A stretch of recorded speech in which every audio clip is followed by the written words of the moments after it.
Hi everyone, we're back. Hi guys. So we are still in the studios of 4160 Tuesdays, and as a slight kind of follow-up to our last video, we just wanted to chat with Sarah about what she's been up to, because Joe and I realised we haven't really smelt anything you've made in kind of about a year, at least a year or so. So we just wanted to see what you've been up to. Because we're actually huge fans of your work, and I know that maybe that sounds a bit sycophantic, but it's so nice to be able to come and smell the stuff you've been up to, and especially had just a little bit of a glimpse behind the curtains as well. Yeah, I mean, I wish you could see everything here because it's amazing. Really stunning. Yes, and we'll have to move it all in a couple of weeks. We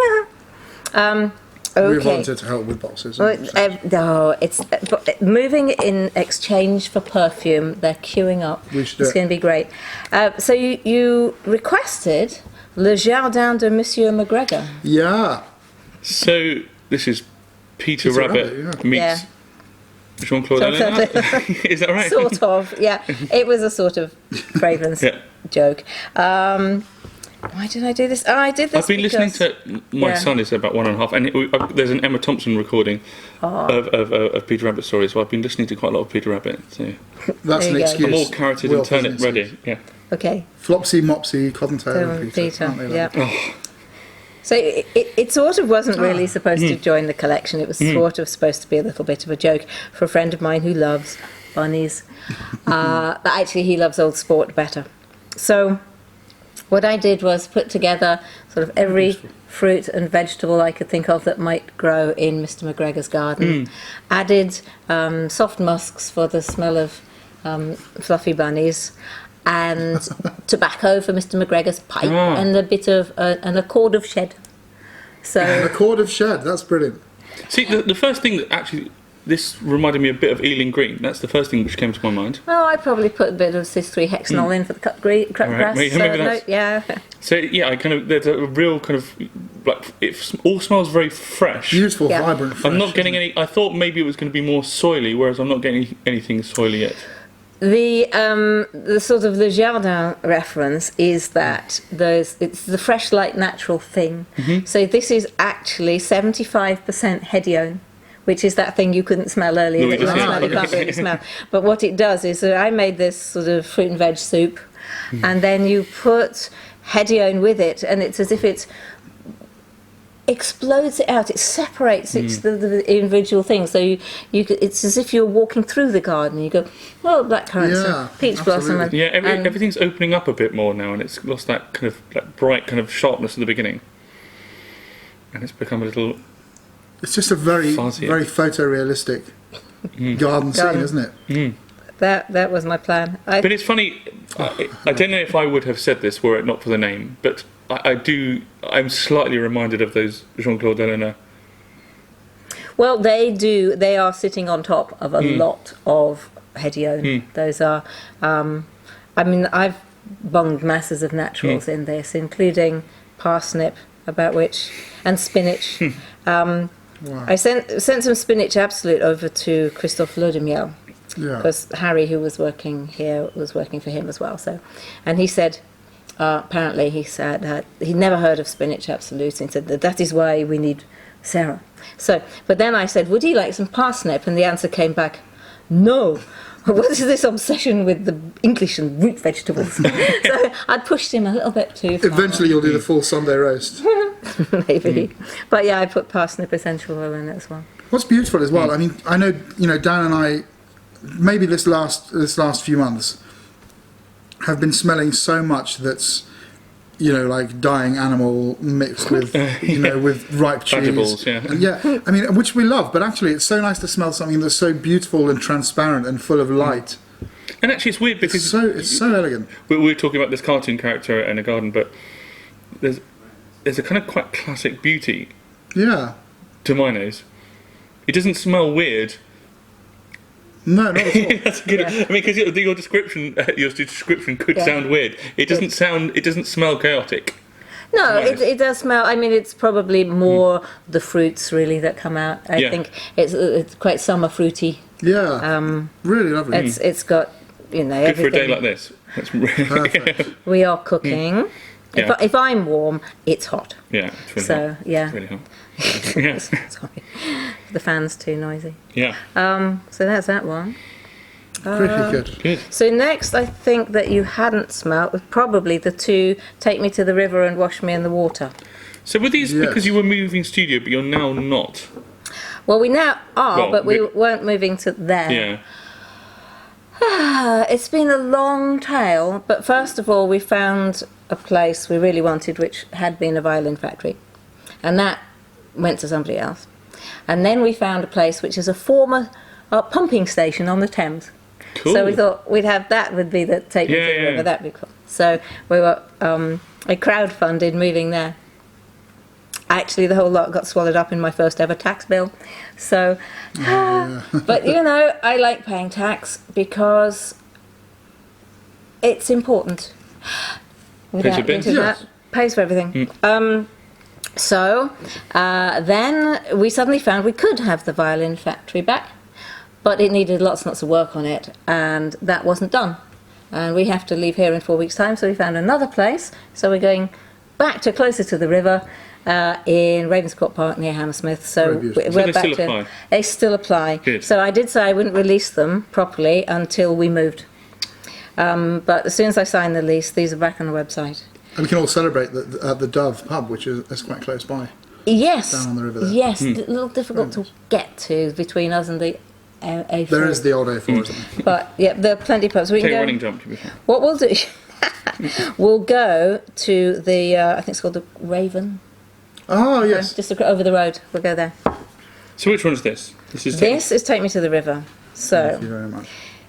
this is based on the 1980 live version of Talking Heads cover of Take Me to the River, produced by Brian Eno. And this is a very raunchy version of this song. So Yeah. we voted what. I mean, we had this little discussion. completely different about, world from the Oh, last one. Mr. McGregor's Garden, completely different. It's much more adult. Oh yes, yes. We had the discussion was it going home with the lead singer or the drummer or the bass player? But it's the smell of a Saturday night out Yeah. in a relationship that you shouldn't really be in, but you're not quite ready to give up yet because it's not really very constructive. But on the other hand, I know you. I feel like having said this, the last one was Mr. McGregor was very much bright and it felt about top notes. It feels like we've gone straight to a mid or a bass here, and we've gone straight to a kind of a slightly resinous hug, a kind of Yeah, a absolutely. warm late night embrace. it's I'm thinking it's downstairs in a club, so it's like the live music. Little bit dirty as well. Oh, a little. Maybe it's just like coming out, but Oh, yeah, there's something a bit naughty. Oh yeah. That is my intention. I've had 4 bottles of this blagged off me so far. Every time I wear it out, somebody else goes, "What is that?" I got a lovely email back once from a person who blagged it off me. It just came back and just went, "I am wearing it. I am irresistible." I can totally buy it because it really is. That's really good. I think it I has think something. that's one of the most beautiful perfumes I've smelled in a long time. That really is. Well, thank you. Careful, because I'll cry. No, well, I don't want to make you cry, but my Okay. God, that really. That's when that something hits you in the mind and it just all clicks and you go, oh, yeah, and that's it. Can I put that on my? That really is one of the most beautiful things. Should I commit to skin yet? Oh, Or- yeah. go. Said Yeah. a skeleton with most of the muscles. That's a terrible joke. I forgot to get you to smell the ambergris versus not ambergris. I can't believe I Oh. did that. Ah, yes. I have to do it again. Yeah, I think on skin it's even. So I made these 3 accords. One was just called Oh, it's much dirtier on skin actually. Yes. Like much more. It's like of leather and whiskey and roses and wine and tobacco and. I made an old chair accord. This is I was going to say, I get this not that leathery, but a worn leather, almost Yeah. Let's have like your you've hand. sweated into leather, It's but in a- a good I'm way. gonna- It's borrow a this very man's old sofa on which many snogs have occurred. Yeah. Oh, and maybe just a little bit more seepage and General Yeah. sequence of things. That's so beautiful. very. Yeah, it's amazing to. It's such a different world from from Mr. Mr. McGregor. McGregor, oh, absolutely. Yeah. Yes, I have a good imagination. You do, my God. Okay. So then part 2 is the next day when you wake up and you think, did it again. Yeah. That. And So the smell of regret. all you want to do, well, this is slightly different. This is this is the, I now just want to find a nice grassy bank by a lake and throw myself in it. That. So this is the wash me in the water part. So this is, somebody called it the smell of ultimate cleansing. Frankincense, is that? Yeah. Yeah. Because so the frankincense part of it is the cleansing of the mind and the soul. Spiritual, yeah. And then we have But it makes it feel bright and uplifting and open after Yeah. Yeah. the darkness and the... I'm getting kind of... Is there some kind of like stewed fruity kind of thing to this? yes. Which almost feels like it's slightly riffing on a kind of, body... Gorgeous. Well, I normally go for a little bit of raspberry in there somewhere. So I've stuck the raspberry leaf absolutely. Anyway, but this is the... So you get the frankincense, but also then the bergamot and the lavender and the cut grass and the watery things, and the Yeah. helional. This would be good today. Yes. And it's like the almost a little bit at first, like the light takes you by surprise, and it just takes you a while to come into it, doesn't it? It's beautiful. And eventually it kind It's of a very waking up dries scent. down to a smell of a bar of white soap you kind of cracked out of its packet. Yeah. Now when soap packages used to actually go when you opened them. So it's... Yeah, I'm starting to get a little soapiness now. I just wanted to be the cleanest of clean. Cleaning, the rosemary for mind cleansing, all of that. But I like the frankincense just gives it a little bit more interest for me. That's the spiritual cleansing part as well. Nice. Yeah, it's So it's unusual for me. Sorry. it's really kind of coming to life now. God. Absolutely adore that. Cool. What's next? What a good combo that is. Well, thank you. Well, there's another combo. So then I think you might have missed out. May, when we did London Craft Week with the Beaumont Hotel. Oh, right, yeah. So Johnny Beaumont is not real, but his story is that he lived in this hotel in the 30s. But actually it was a car park. The buildings, you go out of Selfridges, big door, walk straight down on the right, posh hotel, 1930s, but it's only recently been converted into a hotel. So they created this story that Johnny Beaumont lived there and he had all these wild parties with his amazing friends. So first of all, I will do you the one that I sort of made for Dolores Del Rio. We could pick, eight of us could get to pick the wild friends to base perfumes on. So I wanted to choose people who had had constructive, happy lives. Some of them had, committed suicide at the age of 23 or something, these film stars. And I didn't want to perfume about that, but Dolores... she went on to re-establish the Mexican film industry. Kind of chewy white florally, kind of... Chewy white floral, excellent, yes. Chewy white floral. All using materials which were available in the 1930s. Ah. Nothing that wasn't. So I took inspiration from, which is called Drive Them Wild, because the Hollywood press said she wore perfume in her hair to drive men wild. I want to drive everyone wild. But she had gardens in Mexico and in California, so I chose the white flowers that grow there, lots of oranges, plus it is a sort of a sheep, there's utmost in there as well, also made before Friday's deadline. And but then I added black pepper and tonka and vanilla, so I lavished it in. So it's a sort of white flower chewy gourmand chiffon. Yeah. It Very feels cosy like a and big warm. kind of... it feels like a kind of classic Grand Dame, big kind of fur coat wearing... Well, George Bernard Shaw said that the two most beautiful things in the world were the Taj Mahal and Dolores Del Rio. Wow. Wow. So it had to just be... We'll me put a trying picture to up. make... We'll put a picture up. Oh, yeah. do. The one of her dressed in leopard print is Yeah. amazing. Yeah. Oh, yeah. Leopard print coat, I can imagine. They're more I love like that. leopard print leotard, actually. Oh, right, It's quite, nice. I'll quite definitely put it on. spectacular. There's a wonderful sort of cakey quality to this, like a lovely sponge or something. Vanilla and tonka. Yeah. Yeah. But I just had to, I just went for beauty. I was just trying to make it beautiful. It's so beautiful. So then the other one that I chose, because I asked if I could do two, is Lord Berners, whom you might have heard of. So that was, I'm writing them all there you down. go, So I Drive can Them Wild. drive them wild. Yeah. Love it. Lord Berners is also featured in the hotel. Very much more complicated kind of a character. You've got to read his autobiographies. They're some of the funniest things I've ever... Funny yet poignant. So he's basically born in Victorian times. By the 1930s, he had inherited a title and some houses as a surprise to him. He wasn't expecting these. And he used to entertain all the bright young things at his house, Farringdon. He had a spinette in the back of his Rolls Royce. He used to play as he went on. So he had this big garden. He didn't like herbaceous borders. He thought they were suburban. Marzipan.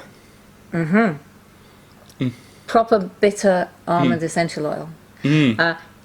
Sugared almonds, in fact. It's called burnt cedar rainbow doves because he would dye his doves the colours of sugared almonds and set them loose to fly around at Easter. Oh, wow. Amongst many things. He also had some cedar trees which he made bonfires with. Oh yeah, starting to get a bit woody. Yeah, I'm getting Yeah. like a gentle, smoky, woody You thing. should be getting bonfire Yeah. at some point. So I kind of, the top is the rainbow doves. So you've got a sugared almonds accord. So talking about accords, that's me making the smell of sugared almonds. So a note of sugar that comes out, and then Burning cedar now, or like at the freshly bottom. sawn, like when the saw gets hot and kind of. Yeah, so there's a bit of So it's interesting. proper cedar wood, and then the white birch for the actual burnt smell, and then in the middle you've got orange flowers because he had wild mock orange and wild roses growing in his hedges, and a balcony full of geraniums. So there's some flowers in the middle. So that's probably more unusual, but still also 1930s materials.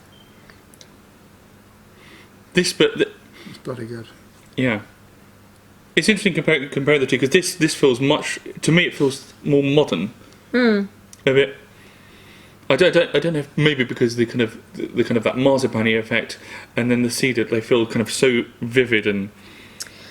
Well, I think it's a bit like, so I say, fine, there are materials all available in the 1930s, but it's a bit like taking the musical instruments that were available in the 30s, but writing something modern. Yeah. So it could have been made in the 30s, just it wasn't. Yeah. So it's just a question of the balance. Yeah. But I've not Yeah. smelled anything quite like that. good, Really, really good. good. That is my purpose More in and life. more cedar. Yes, it gets more and more bonfire-y. Mm. So But so gentle as well. It's not in your face, roaring fire. That it's just it's these little things. It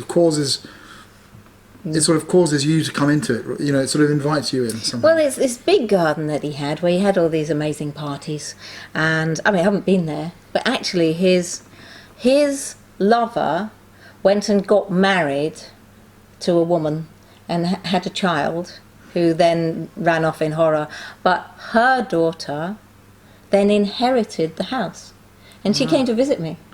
And she smelled it, so she found out about Amazing. it. And so she has 20 bottles of That's this to so give to her nice. friends. And she said it just really reminds her of the place now. So, God.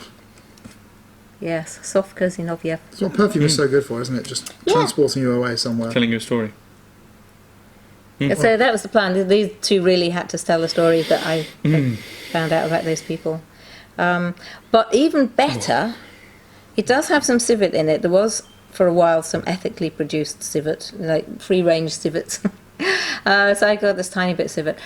But a friend of ours, George, he did some research and found out that Lord Berners' friend Elsa Schiaparelli told him about civet in perfumes, because the civet in shocking, and he decided his last artistic project he wanted to do was to create a fragrance with civet in it. But Nancy Mitford talked him out of it because she said it would make the house stink. So I made it for him. Yeah. Oh, You did it so she didn't have to. Exactly. wonderful. So it was quite Feeling nice. quite It was rugged nice. now, actually. It gets more bonfirey as you wander down the garden towards it.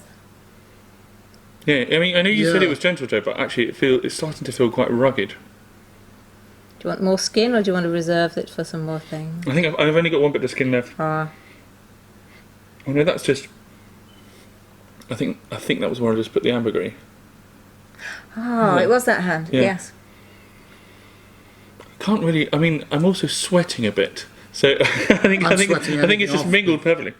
Anyway, should we move on for now, rather Yep. than talking about me sweating? Okay. So there are, well, there's probably Red Queen, because and then there's Where's the third? Parfum. Where's the third of the... Oh, that was two of them. Oh, just two. Okay. Yeah, two of those. Yeah. Dragon Wild and Burnt Cedar's Burnt Cedar Rainbow Doves. That was those. The next pair was actually White Queen, Red Queen. I've lost White Queen, but I can do Red Queen. White Queen was last year. These are for Michelin at Safle-Bon, who rings up from New York and tells me exactly what she wants, and then I do it. But she's a very good creative director. And then this is to celebrate Safle-Bon's birthday. So she wanted a rose that she could like. Michelin doesn't like roses, so Wow. she... So in the last video we talked a bit about rose and rose notes and rose accords. Yes. How did I do this? Yeah. So I did use Rose Absolute in this because I love it. Yeah, it's so wonderful. Sort of backed up with a rose, one of these recreations that the top perfume houses do. This one's called Dorinia. But you don't need much rose to make a rose perfume. And this is the Red Queen from Alice in Wonderland again. So it's got a bit of Wonderland in it, so there's a bit of the earthiness. Yeah. We've still got vetiver and patchouli and the down the rabbit hole bit. Me again, so there's raspberry leaf absolute, buckets of bergamot. I could get the recipe book out and tell you what's in it because I never remember. Take away all the But frankincense, I had to put. In fact, I had to go away and put more frankincense in it because that's what Michelin wanted. Yeah, And I because used there's it. kind of a bit of it's weird that there's quite a lot of brightness to it. Even though some of the things you've said sound as if you would expect a kind of a dark rose, rose with vetiver and Well, I think patchouli. it's like Whereas this actually feels raspberry quite adds some bright. sharpness. It's all the question like- of the balance, isn't it? You don't want to weigh it down. But then again, stick a handful of hedione in there and you're going to get that uplifting bit that we were talking about. Yeah. So, handfuls of hedione. Yeah, and I got some sandalwood in it, but we replaced it with Cedar amber, a synthetic, which smells woody, but also it makes frankincense smell more frankincense-y. I've found. Okay. And it sort of adds a peppery note to things. So Cedar amber makes things smell spicy and ambery. So you don't need masses of frankincense, which is getting more and more expensive. It just it It's helps. so It clever, puts isn't it? magic sparkly dust on it. Yeah, which is why what we're talking about. Can I change my mind and commit to some burnt? Is it burnt cedar? Is that? Burnt cedar, rainbow doves. Yeah. Can I put ghost flesh? Thanks. You've got more arm space. I have. I should try something, shouldn't I'm also not wearing socks, so I could go ankle-less one if I needed to. That's good. Oh, I? oops. Really good. Get the mic.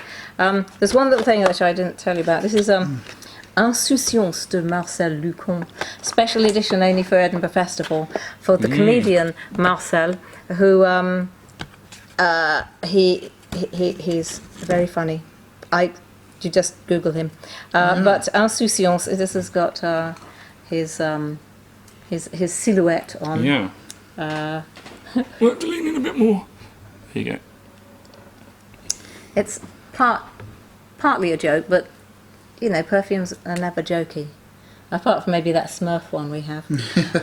So this is the smell of an irresistible Frenchman.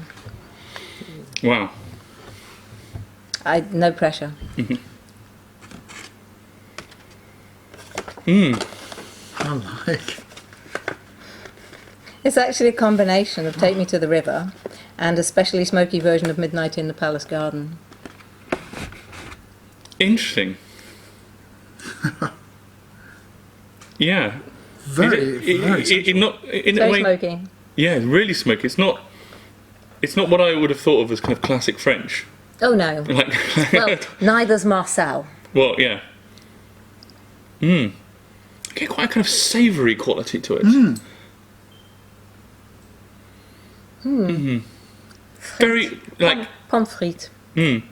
it's weird because it doesn't smell. I can't smell Take Me to the River.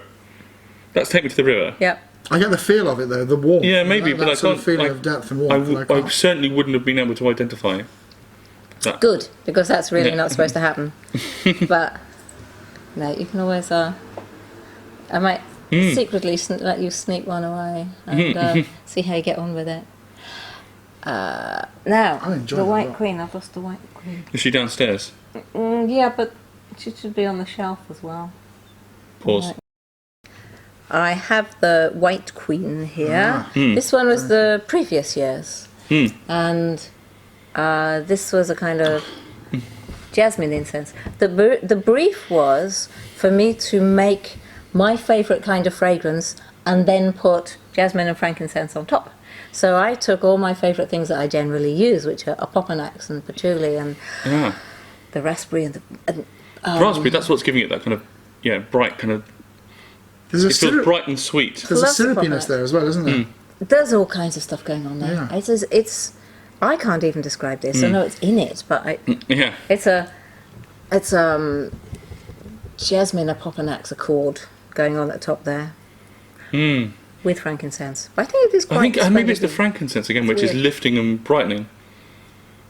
Yeah, it does quite a it does quite a lot of carrying, doesn't it? And sort of Because some of the notes you've listed again make me think of Makes it something wonderful transparency. kind of dark and resinous, where it doesn't feel. It No. No. feels bright and it's really wonderful. feels like slightly playful. Well, you're being led down a rabbit hole and up the other side to the Mad Hatter's tea Yeah. party.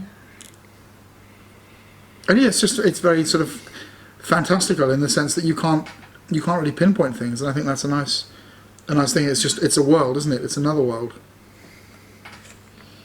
I wasn't sure if anyone would like it at all, but because it's not a recognisable kind of a fragrance. I don't think you can say it's like something else.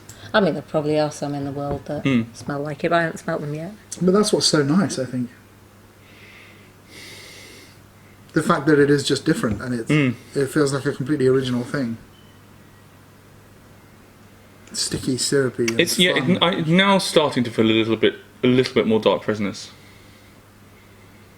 Well, that is the way it should go, really. Yeah, oh yeah, I mean- you know. But I felt I was kind of steered away initially.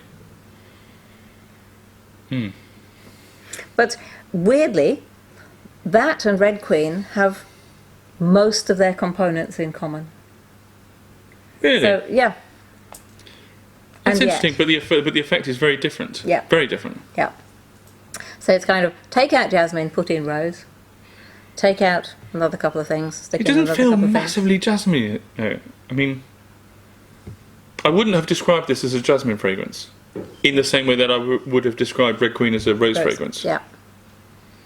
So, like, the way I think what it is the way that the opoponax is reacting with the jasmine. I've made opoponax. Yeah, careful how you say that. Oponing, yeah. I totally see what you mean. It's as if they've melded together and they've become another animal, haven't they? Which is generally what I try to do. Yeah. I know everybody likes to list notes, but we're generally trying to disguise them. Yeah, and it's, Just make a new thing. in the last video we talked about looking behind the curtain to understand some raw materials and things like that. But actually, what you're trying to do is create a story, and sometimes it's better just to talk about the story. And something else you touched upon earlier is that we often smell something and get an association. So, you know, we may pick up on a single note like cedar and think, well, actually, that reminds me of the time I was in the woods and we made this fire and it wouldn't go out, or whatever. And so, and then you just kind of, that's where it takes you, rather than thinking, oh, well, there's also almonds in that, but they might just be by the by because that's the way you experience it. Yeah. And you smell burnt cedar, rainbow doves, and you went, marzipan. Yeah. Because, and you know, I've got my precious bitter almond essential oil, which has to be distilled 3 times to make sure it doesn't poison anybody, you know, serious stuff. But, and the perfume nerds might enjoy that bit, and everybody else goes, oh, cake. So, but that's fine too. That is the beautiful thing about perfume. You can take it however you like, can't you? You can break it down and try and find what's putting it together. You can just be transported away by the overall combination. Yeah, which I'm quite happy with. If somebody's review is, oh, I like that, that brings me joy. Yeah. You know, sometimes if it's 19 pages on all the different references to all the other things, I think, well, that's very clever, but I just want you to like it. Yeah, absolutely. We were talking, before we started filming, about cost and whether expense makes a better perfume, which most perfumers think doesn't. But on the other hand, it's nice to have a budget where it means you can lob in everything you want to use. But sometimes it's like, oh, I really want to use that thing that's £20 a kilo. And sometimes it's, oh, it'd be nice to have a bit of that, which is 23,000 euros a kilo. But it's not necessarily that one is better than the other. So I've got something for you to smell. Oracy. To be fair, you did smell something quite similar earlier, but this is the Parfum version of Clouds. Ah. So this is the most expensive thing I've ever made. And when I say expensive, it's for me to put together and also to buy. But I look at it, for me, I think, oh my goodness, this is so much money. But then I compare it with other people's prices and I realise it's sort of quite reasonable. It's just that I don't go there. You never go to that astronomical piss-taking place that a lot of people do, I'm afraid. I don't feel comfortable there. I am reminded, I am slightly taken to kind of April-Landais and L'Herbala and that kind of place. I'll take that.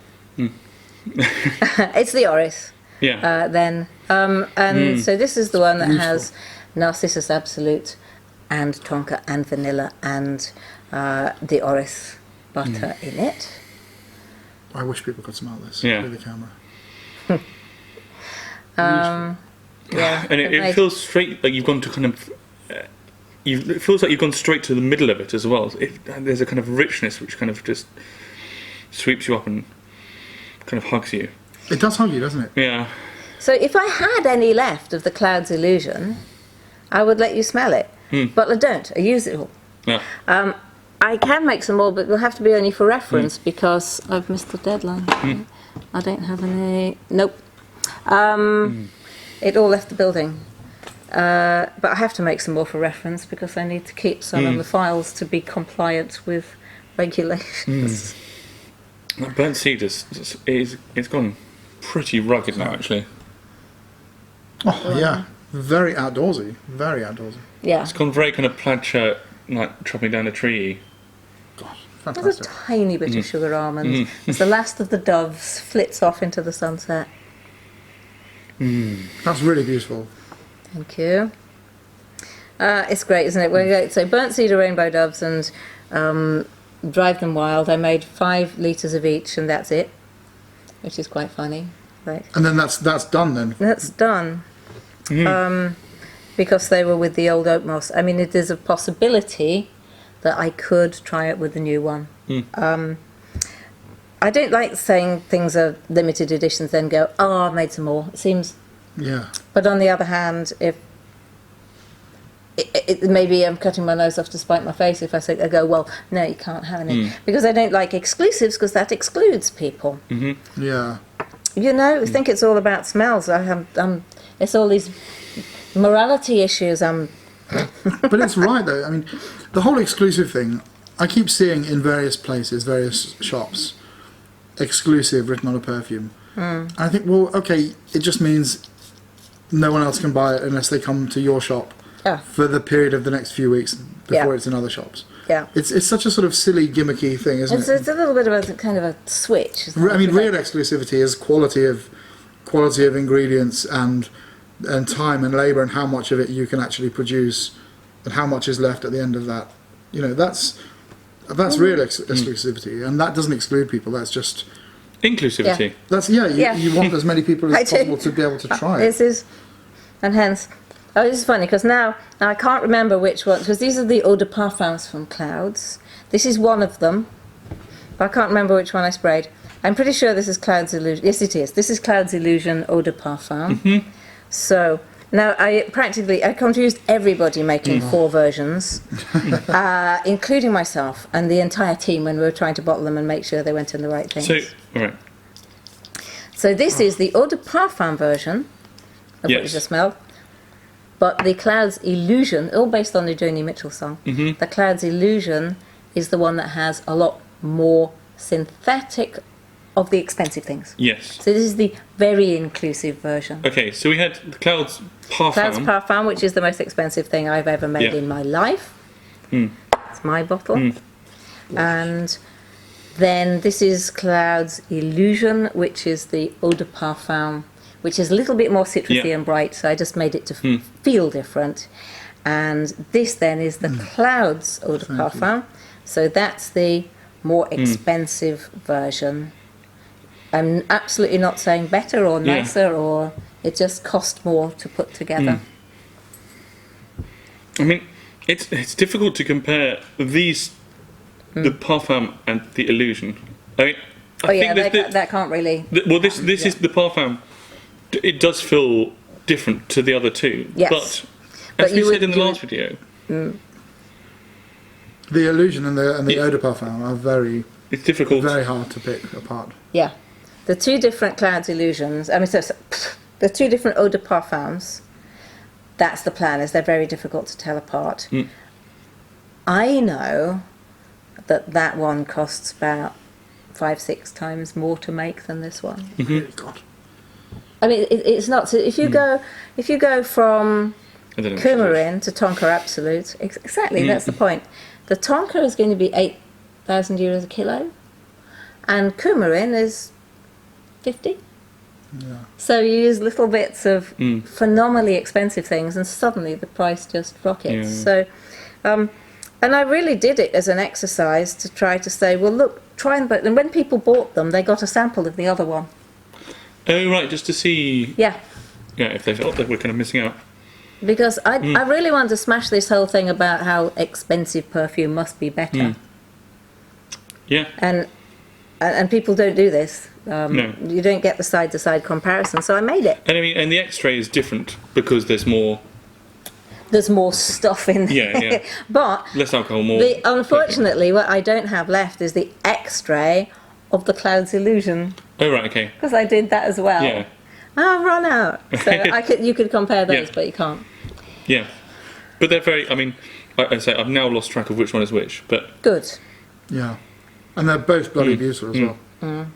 But not quite as good as the X-ray, The thing is, which you can't buy. like we always go on about quality of ingredients, but that's such a vague thing.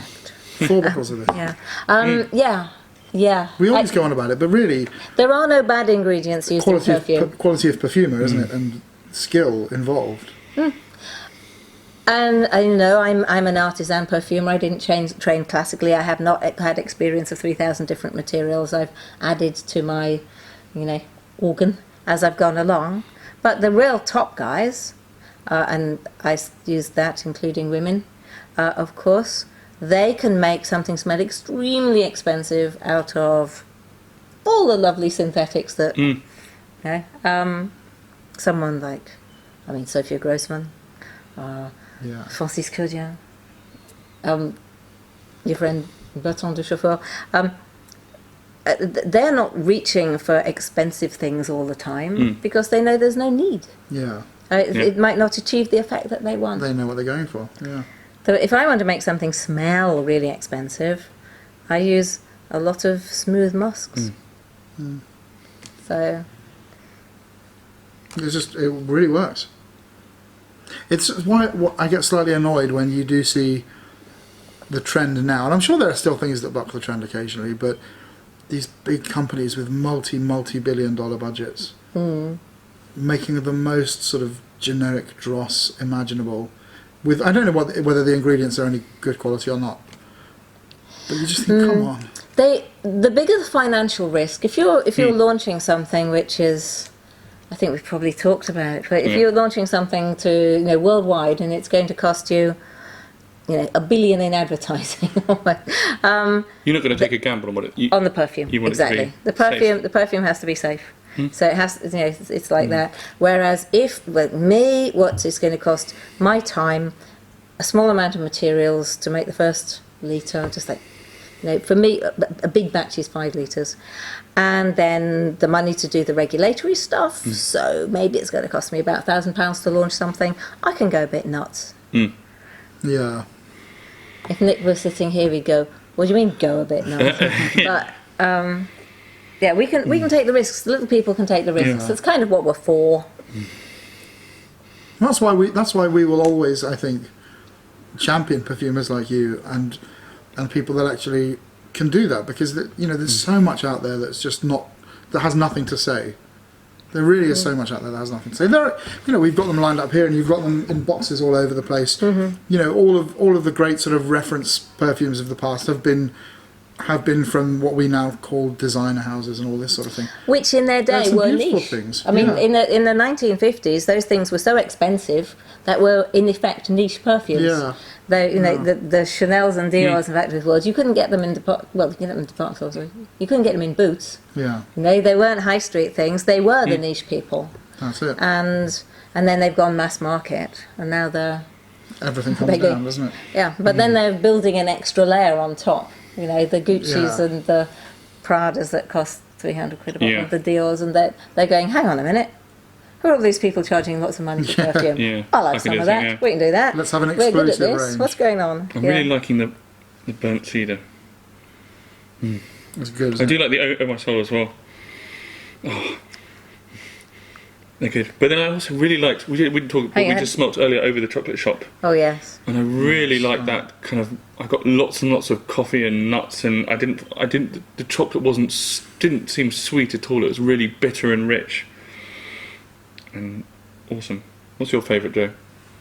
Take Me to the River. Take Me to the River by a long way. But also we didn't smell this on the video. The Oud Black Velvet Cafe. Black Velvet Cafe. Yeah, I love that. I mean, I like the try that Black Velvet Cafe there. I think oh yeah, that's pretty filthy actually. Really stunning. Yeah. I feel filthy than I look. Yeah. It's good. Well, thank you so much for inviting us into your amazing studio and showing us all these things. And I know that 4160 has got Tuesdays has got a big following, so please do comment below and tell us about your favourites, or maybe there's some we haven't tried or mentioned that we should really check out, and let us know. Yeah. But more to come, I'd say. Yeah. It's a wonderful, wonderful house. Till next time. House? Do you like to be called a house? Sorry to interrupt. It's a studio. Studio house. How's your house? House maison. Soon to be homeless house. But anyway, fingers crossed, you will be taken to the river. Taken to the river, and you will come and join us there, and we'll have part 3. Yeah, absolutely. Love to do it. But until then, bye. Happy sniffing.